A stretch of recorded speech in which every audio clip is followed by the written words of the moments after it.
So, the Isle of Man, 1 week away, absolutely can't wait. I went there last year and that was my first time. Went there with my girlfriend, we rode all the way there, which was about 240 miles from where I live to the port in Liverpool. So it's a big old journey. We did do it on 2 sports bikes and obviously loaded them up massively with all the camping equipment, all the life essentials to basically live for a couple of weeks. And I can't praise it enough. I mean, what a place. It's the only place in the British Isles where there are still unrestricted speed limits. So basically, if you're familiar with UK road signs, the national speed limit in the Isle of Man means unrestricted.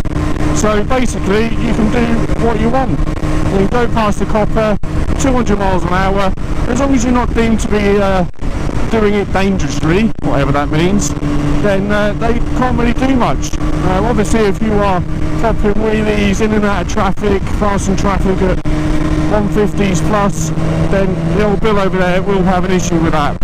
So basically, that was such a refreshing environment to be living in, where speed isn't so heavily monitored like it is in the UK, and obviously isn't so heavily punished either. So it proves that you can have certain areas of public roads where there is no requirement to have a speed limit. And I think there's places in Germany, the Autobahns, where they're unrestricted as well. But the Isle of Man is basically roads like this that are unrestricted. So yeah, it's an incredible experience. I can't really put it into words. If you've got a sports bike, obviously you know that you can't really use it to its full potential on UK roads or anywhere near, especially if you've got a litre bike. So going over there and just having the freedom to do what you want is just such a release. You know, you're not doing anything that's deemed illegal. Clearly there are speed limits of 30, 40 miles an hour, which obviously you have to respect, and if you're not, then you're an idiot. But generally it's a good trade-off. You know, you've got the 30s and 40s, which need to be 30 and 40 because they're either pedestrian areas, town centre, outside schools and stuff. So that makes complete sense. You know, no one wants to be speeding in them areas, but it's nice that they give you the option to get into a place where you can, you know, release the beast, so to speak. And that was one of the best things for me. The island is a very special place, absolutely steeped in history, but them unrestricted speed limits are such an amazing thing, and especially over the mountain course. Now, if you're not familiar with the Isle of Man, there is a massive 36.7 mile course, I believe it is, and it runs over about 8 or 9 miles over the mountain, the main mountain that's on the Isle of Man. Now that mountain is normally 2 ways for 50 weeks of the year, but for the Isle of Man 2 weeks they basically make that mountain course 1 way. I think they had a lot of issues in the past where people are coming over when it was 2 way, going probably beyond their skill, going too fast, and they had a lot of head-on collisions. So what they decided to do was just make that mountain course completely 1 way, so you didn't have these head-on collisions that were causing a lot of fatalities. So yeah, I mean, that in itself is just incredible. The public authorities will just basically close a road and make it 1 way, just so you're all safe going 180 miles an hour down what's known as the Mountain Mile, which is the more or less straight bit of the mountain course. So if you are planning to go, there's a lot of things to consider. How are you going to get there first off? Now, as I said, me and my girlfriend rode there last year and loaded all the bikes up with everything we'd need for a couple of weeks, and as much of it as an adventure that was, it was a bit of a slog, especially when we had to come back. We couldn't get back to Liverpool because of limited sailing availability. So we had to go back to a place called Heysham, which is near Blackpool, and yeah, that's about, oh God knows, that must be about an 8 or 9 hour ride home. So we didn't fancy that, so we stopped off in the Peak District and split the journey back up. So it wasn't too bad. If you are going to do it long distance and you're thinking about a bike, just bear in mind it's not going to be easy. We were lucky with the weather. It was absolutely sunny and warm the whole way, but if you're in the rain, I guess that can make it a really horrible journey. So this year we had a rethink.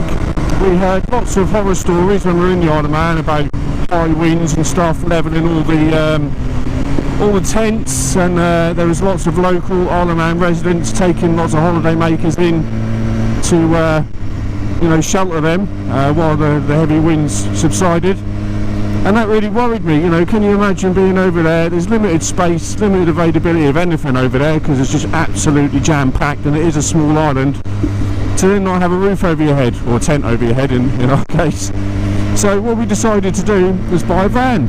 So we bought a cheap van. I have basically put a new floor in it, lined the walls and ceiling with some fabric, put some LED lighting in there, and basically made it like a little livable space so we can camp. And we're taking the tent as well, because I can put my bike in there, so my tent will be nice and cosy. And the bike will be nice and cosy in there. So yeah, the van was a good option for us. It was relatively cheap. It's an old van, high mileage, but had all the paperwork and being regularly serviced, and it runs like an absolute dream. So instead of slogging out 6 hours to Liverpool on bikes this time, we're just going to be driving up there in the van, which will probably take about 4.5 hours. Things to do while you're over there, well obviously they do close the roads around about 5-6 in the evening to do the racing. The first week that you're there, or I'm there, is practice week. So this is just basically for all the newcomers, all the pros. They go around and they do a bit of practicing, fine-tuning their bikes, getting used to any new finishes, road surfaces that have been put down, because they do regularly upgrade the surfaces there, which is pretty good.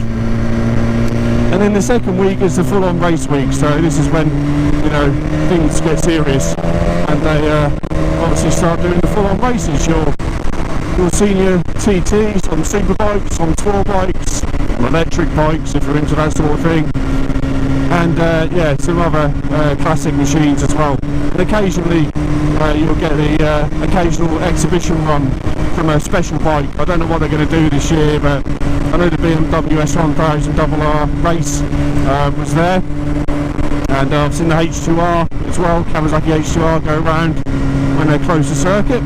So there'll be all sorts of stuff and races to watch.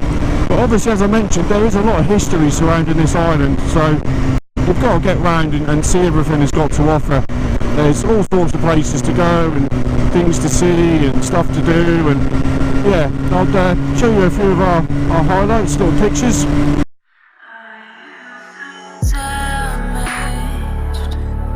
Damaged to speak.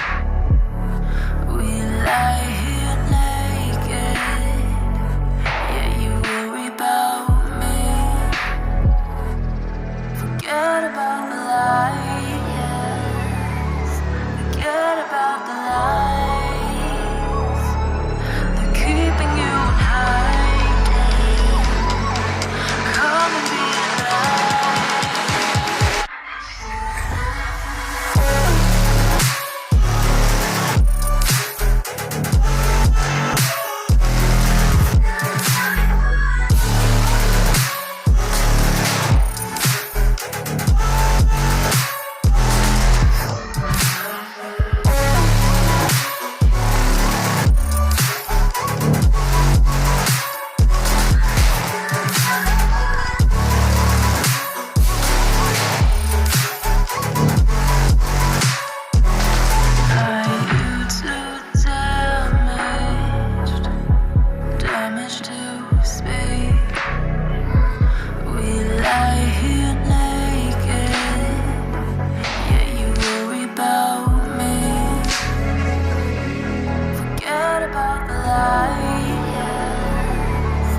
there is the Calf of Man right in the south of the island, which is a very small little island. I don't know whether you do any excursions to that island, but maybe we'll check that out this year.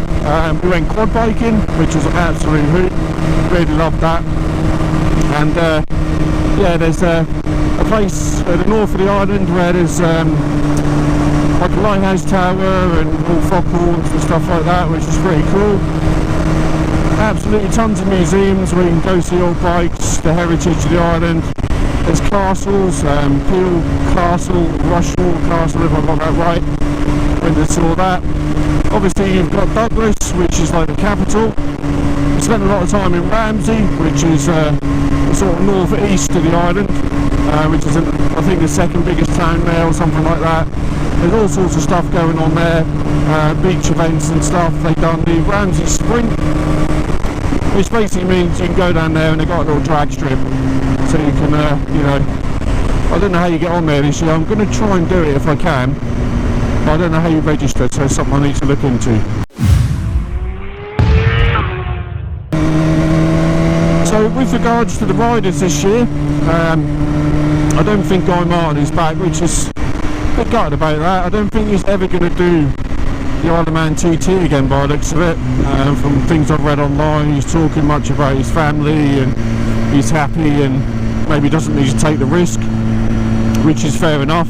Because you know, them bikes out there, I think I'm fast across the mountain course and I do push it a little bit, but these boys are absolutely different level. You know, their balls are massive. It's just crazy.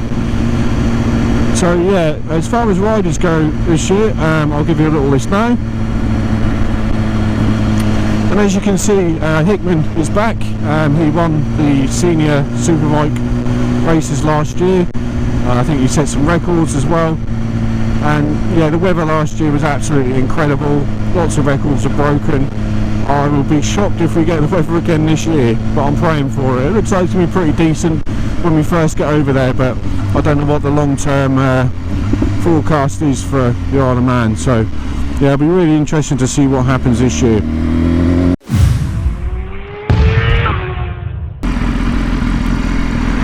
So if you are planning to go to the Isle of Man, first things first, you need to check whether you can get across. You know, I'm not joking at all. Trying to get a booking to get across on a sailing is just a joke. There is only one company called Steam Packet, or as some people call them, Steam Racket. Basically, when they get to the Isle of Man TT races, I don't know whether they triple the prices, but it is absolutely extortionate what they charge. Cheers, mate. And it's something you have to deal with, I'm afraid, because there's no other way of getting over with a motorbike unless you have a private sailing. You can fly to the Isle of Man. Obviously, you can't take a motorbike with you, and that's pretty much it. So I think for me and my girlfriend, with the van, it's about £630, which is just daylight robbery. It's an absolute joke. So if you're interested in the Isle of Man, curious what you can do over there, what you'll be seeing, please catch my videos next week. For the next 2 weeks I will be doing like a daily vlog on where I've been, what I've been up to, and some highlights. Obviously having a quick blast across the mountain will be pretty awesome.